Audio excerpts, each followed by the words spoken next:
اور اللہ ہی تو ہے جس نے باغ پیدا کیے چھتریوں پر چڑھائے ہوئے اور چھتریوں پر نہیں چڑھائے ہوئے بھی، اور کھجور اور کھیتی جن کے طرح طرح کے پھل ہوتے ہیں، اور زیتون اور انار جو بعض باتوں میں ایک دوسرے سے ملتے جلتے ہیں اور بعض باتوں میں نہیں بھی ملتے۔ جب یہ چیزیں پھیلیں تو ان کے پھل کھاؤ، اور جس دن پھل توڑو اور کھیتی کاٹو تو اس کا حق بھی اس میں سے ادا کرو، اور بیجا نہ اڑانا کہ اللہ بیجا اڑانے والوں کو دوست نہیں رکھتا۔ اور مویشیوں میں بوجھ اٹھانے والے یعنی بڑے بڑے بھی پیدا کیے، اور زمین سے لگے ہوئے یعنی چھوٹے چھوٹے بھی۔ بس اللہ کا دیا ہوا رزق کھاؤ اور شیطان کے قدموں پر نہ چلو، وہ تمہارا کھلا دشمن ہے۔ یہ بڑے چھوٹے مویشی 8 قسم کے ہیں، دو دو بھیڑوں میں سے اور دو دو بکریوں میں سے، بعض ایک ایک نر اور ایک ایک مادہ۔ اے پیغمبر، ان سے پوچھو کہ اللہ نے دونوں کے نروں کو حرام کیا ہے یا دونوں کی ماداؤں کو، یا جو بچہ ماداؤں کے پیٹ میں ہے اسے؟ اگر سچے ہو تو مجھے سند سے بتاؤ۔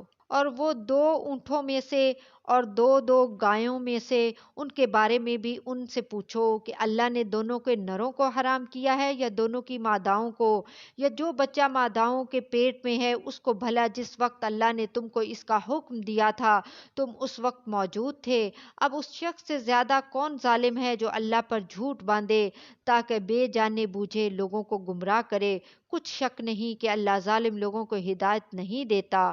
کہو کہ جو احکام مجھ پر نازل ہوئے ہیں میں ان میں کوئی چیز جسے کھانے والا کھائے حرام نہیں پاتا، بجز اس کے کہ وہ مرا ہوا جانور ہو یا بہتا لہو یا سور کا گوشت، کہ سب ناپاک ہیں، یا کوئی گناہ کی چیز ہو کہ اس پر اللہ کے سوا کسی اور کا نام لیا گیا ہو۔ اور اگر کوئی مجبور ہو جائے لیکن نہ تو نافرمانی کرے اور نہ حد سے باہر نکل جائے تو تمہارا پروردگار بخشنے والا ہے، مہربان ہے۔ اور یہودیوں پر ہم نے سب ناخن والے جانور حرام کر دیے تھے، اور گایوں اور بھیڑ بکریوں سے ان کی چربی ان پر حرام کر دی تھی، سوائے ان کے جو ان کی پیٹھ پر لگی ہو یا آنتوں میں لگی ہو یا ہڈی سے ملی ہو۔ یہ سزا ہم نے ان کو ان کی شرارت کے سبب دی تھی، اور ہم یقیناً سچ کہنے والے ہیں۔ اب اگر یہ لوگ تمہاری تکذیب کریں تو اے پیغمبر کہہ دو تمہارا پروردگار بڑی رحمت والا ہے، اور اس کا عذاب بھی گنہگار لوگوں سے نہیں ٹلے گا۔ جو لوگ شرک کرتے ہیں وہ کہیں گے کہ اگر اللہ چاہتا تو ہم شرک نہ کرتے، اور نہ ہمارے باپ دادا شرک کرتے، اور نہ ہم کسی چیز کو حرام ٹھہراتے۔ اسی طرح ان لوگوں نے تکذیب کی تھی جو ان سے پہلے تھے، یہاں تک کہ ہمارے عذاب کا مزہ چکھ کر رہے۔ کہہ دو کیا تمہارے پاس کوئی سند ہے؟ اگر ہے تو اسے ہمارے سامنے لاؤ۔ تم لوگ تو بس گمان کے پیچھے چلتے اور اٹکل کے تیر چلاتے ہو۔ کہہ دو کہ اللہ ہی کی حجت غالب ہے، پھر اگر وہ چاہتا تو تم سب کو ہدایت دے دیتا۔ کہو کہ اپنے گواہوں کو لاؤ جو بتائیں کہ اللہ نے یہ چیزیں حرام کی ہیں، پھر اگر وہ آ کر گواہی دیں تو تم ان کے ساتھ گواہی نہ دینا، اور نہ ان کی خواہشوں کی پیروی کرنا جو ہماری آیتوں کو جھٹلاتے ہیں اور جو آخرت پر ایمان نہیں لاتے اور بتوں کو اپنے پروردگار کے برابر ٹھہراتے ہیں۔ کہو کہ لوگو، آؤ میں تمہیں وہ چیزیں پڑھ کر سناؤں جو تمہارے پروردگار نے تم پر حرام کر دی ہیں۔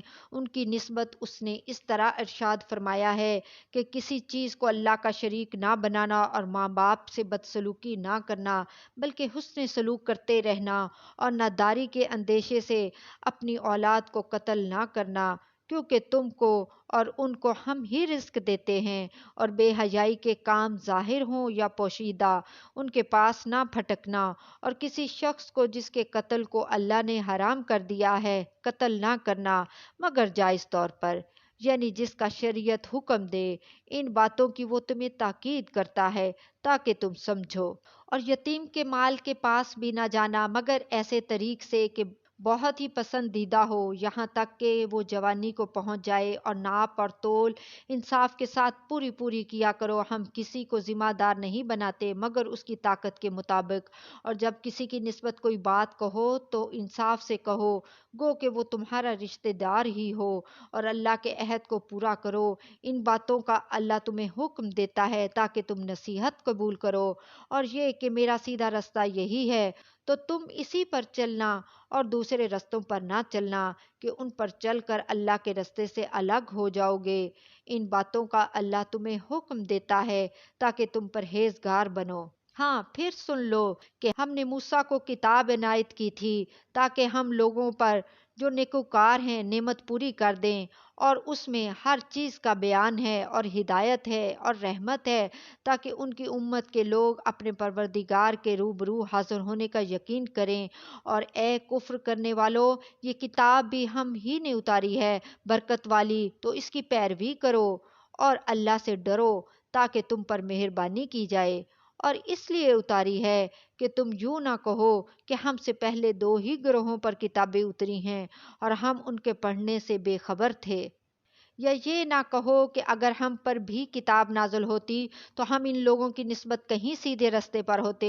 سو اب تو تمہارے پاس تمہارے پروردگار کی طرف سے دلیل اور ہدایت اور رحمت آ گئی ہے، تو اس سے بڑھ کر ظالم کون ہوگا جو اللہ کی آیتوں کی تکذیب کرے اور ان سے لوگوں کو پھیرے۔ جو لوگ ہماری آیتوں سے پھیرتے ہیں، اس پھیرنے کے سبب ہم ان کو برے عذاب کی سزا دیں گے۔ یہ اس کے سوا اور کس بات کے منتظر ہیں کہ ان کے پاس فرشتے آئیں، یا خود تمہارا پروردگار آئے، یا تمہارے پروردگار کی کوئی خاص نشانی آ جائے؟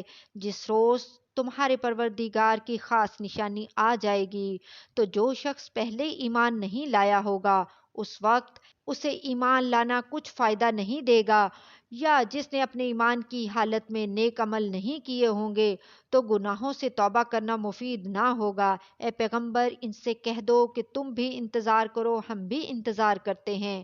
جن لوگوں نے اپنے دین کے حصے بکھرے کر لیے اور خود بھی کئی کئی فرقے ہو گئے، ان سے تم کو کچھ کام نہیں، ان کا کام اللہ کے حوالے۔ پھر جو جو کچھ وہ کرتے رہے ہیں وہ ان کو سب کچھ بتائے گا۔ جو کوئی اللہ کے حضور نیکی لے کر آئے گا تو اس کو ویسی 10 نیکیاں ملیں گی، اور جو برائی لائے گا تو اسے سزا اس جیسی ہی ملے گی، اور ان پر ظلم نہیں کیا جائے گا۔ کہہ دو کہ مجھے میرے پروردگار نے سیدھا رستہ دکھا دیا ہے، یعنی دین صحیح، طریقہ ابراہیم کا، جو ایک اللہ ہی کے ہو رہے تھے اور مشرکوں میں سے نہ تھے۔ یہ بھی کہہ دو کہ میری نماز اور میری قربانی اور میرا جینا اور میرا مرنا سب اللہ رب العالمین ہی کے لیے ہے، جس کا کوئی شریک نہیں، اور مجھ کو اسی بات کا حکم ملا ہے، اور میں سب سے اول فرما بردار ہوں۔ کہو کیا میں اللہ کے سوا کوئی اور آقا تلاش کروں، جبکہ وہی تو ہر چیز کا مالک ہے؟ اور جو کوئی برا کام کرتا ہے تو اس کا ضرر اسی کو ہوتا ہے، اور کوئی شخص کسی دوسرے کے گناہ کا بوجھ نہیں اٹھائے گا۔ پھر تم سب کو اپنے پروردگار کی طرف لوٹ کر جانا ہے، تو جن جن باتوں میں تم اختلاف کیا کرتے تھے وہ تم کو بتائے گا، اور وہی تو ہے جس نے زمین میں تم کو اپنا نائب بنایا اور ایک کے دوسرے پر درجے بلند کیے، تاکہ جو کچھ اس نے تمہیں بخشا ہے اس میں تمہاری آزمائش کرے۔ بے شک تمہارا پروردگار جلد عذاب دینے والا ہے، اور بے شک وہ بخشنے والا ہے، مہربان ہے۔